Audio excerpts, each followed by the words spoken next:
were talking before we went live about this road trip that you're going to do, sort of working with, is it with crypto only down through South America? No, we're going to try to use Bitcoin, gold, silver. And then if we Bitcoin, have gold, to, silver, okay. cash. But the whole thing is called a CBDC Road Trip to Freedom Challenge. Yeah, let's start with that. Let's talk about that.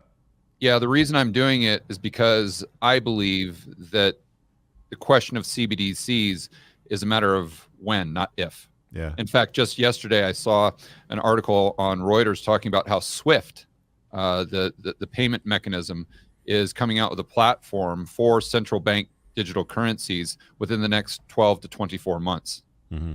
So this is something, and you know what's funny, Rich, is when I first started talking about this back in 2019, when I started my channel, everybody was calling me a tinfoil hatter.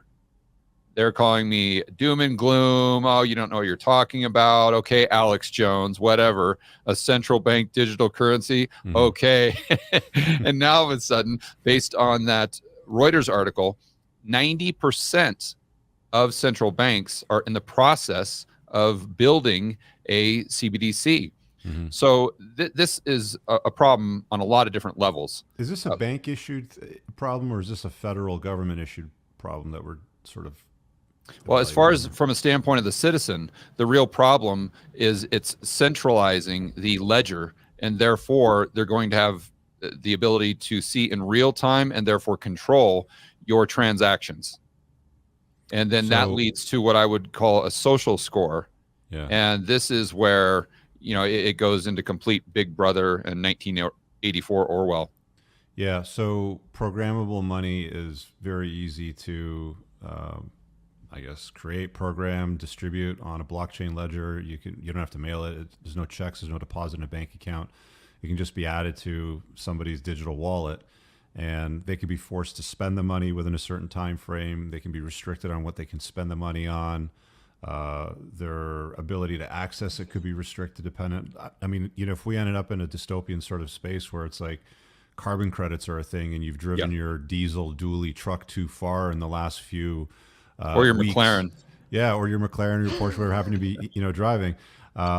You know, we're going to restrict your access to, I don't know, maybe meat protein, and here's a bag of crickets when you check out at the grocery counter. So it goes well beyond just, you know, the basic Orwellian stuff. Like, there's a deep rabbit hole here, isn't it? It's a pretty slippery slope. Yeah, and they can also control the extension of credit.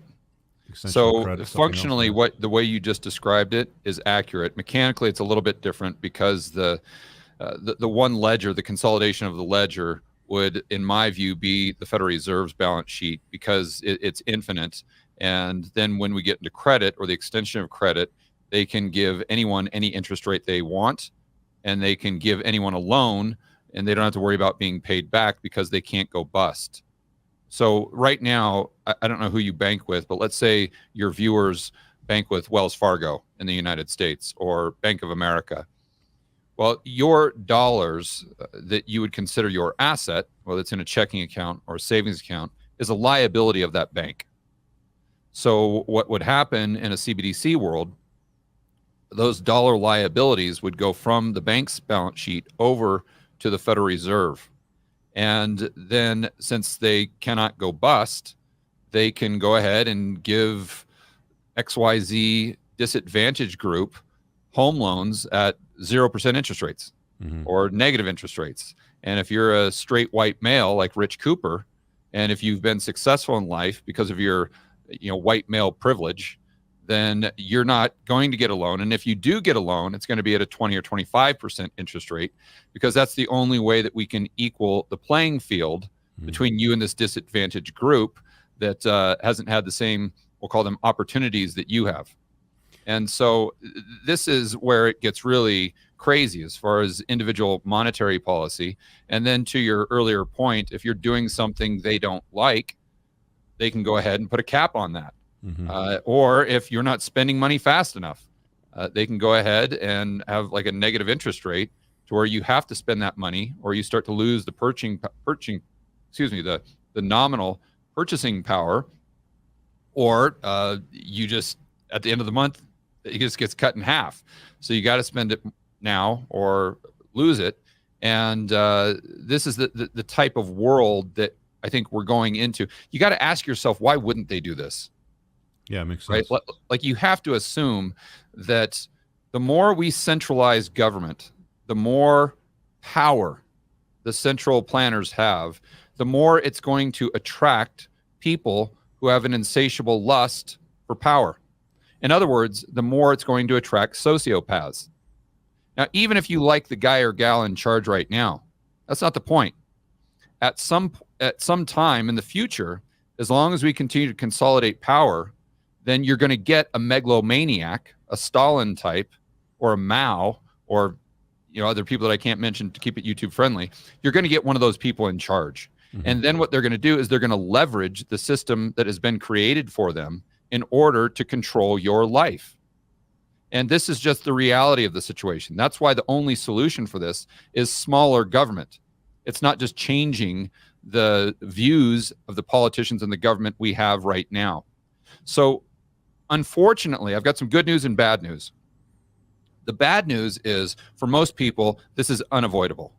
You're going to have to operate within this system, because that's the only way that you're going to be able to have a bank account, or at least a bank account that's going to be compatible with you getting a paycheck, or you paying rent, or you paying your kids tuition, or buying health insurance, something like that. The good news is I think we're going to be able to initially have a hybrid system where things like Bitcoin, gold, silver allow you to check out of the system and buy some of those things that could negatively impact your social score. And that's what this CBDC Road Trip to Freedom Challenge is all about.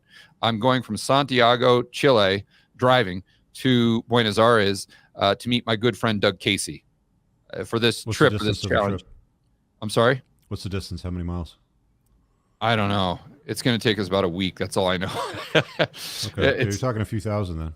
Oh yeah. It's like if we were to drive straight through, it's like 20 hours. So like food, gas, accommodation, you're paying for with gold, silver, or Bitcoin only. We're going to try, and I think what's going to happen is we're going to get if they don't take it. Yeah, then we go down to the local goldsmith, or the local gold dealer or pawn shop, and we say, look, we've got 1/10 of an ounce of gold here. How much will you give us? And then we take the cash, the hard currency, and then we go to the gas station and fill up. Now, if we can, we're going to first and foremost use the gold, silver, or Bitcoin. But I'm trying to be optimistic, but I want to be a realist at the same time. And I have my doubts that we're going to be going through these certain cities in Argentina, and we're going to be able to find a hotel that takes Bitcoin, gold, or silver. So that's kind of the game plan. And the reason I'm doing this, Rich, is to show people what it would take to operate and transact outside of the system, so people can start to prepare for that now. They can understand the realities of the situation. They can sit back and say, okay, what do I buy monthly? I buy X amount of gas. I buy X amount of beef. I buy X amount of whiskey, whatever it is, X amount of bullets, X amount of guns. And I know that this is most likely going to negatively impact my social score, which in the real world, people say, oh, well, they can pound sand. Okay, but that social score, I think moving forward, is going to replace a credit score. So if you want to get a house, if you want to provide for your family, if you need credit for your business, then you're going to have to play by these rules, right? Or you can go live like the Amish, and that's fine. And I think that would be respectable. But you have to understand that that's going to be lowering your standard of living substantially. So you have this hybrid model where I think people are going to earn money within the system. They hopefully take their savings at the end of the month, and then they transfer that into something that is outside of the system. And then they transact as much as possible outside of the system, keep a lot of their savings outside of the system. And that's how we buy time in order for this alternative ecosystem to really grow and get to a point where we can start increasing the percentage of our expenses that are paid for in whatever we want, something that's outside of just government fiat. I really hope you guys enjoyed that clip. If you want to watch the full-length podcast, you can find that over here, that clip's from. If you're newer to the channel, make sure you hit subscribe over here, and pin down below in the top comment, you'll find a bunch of useful links to my website, my supplement line, books, and a bunch of other stuff. Have an amazing day. Peace out.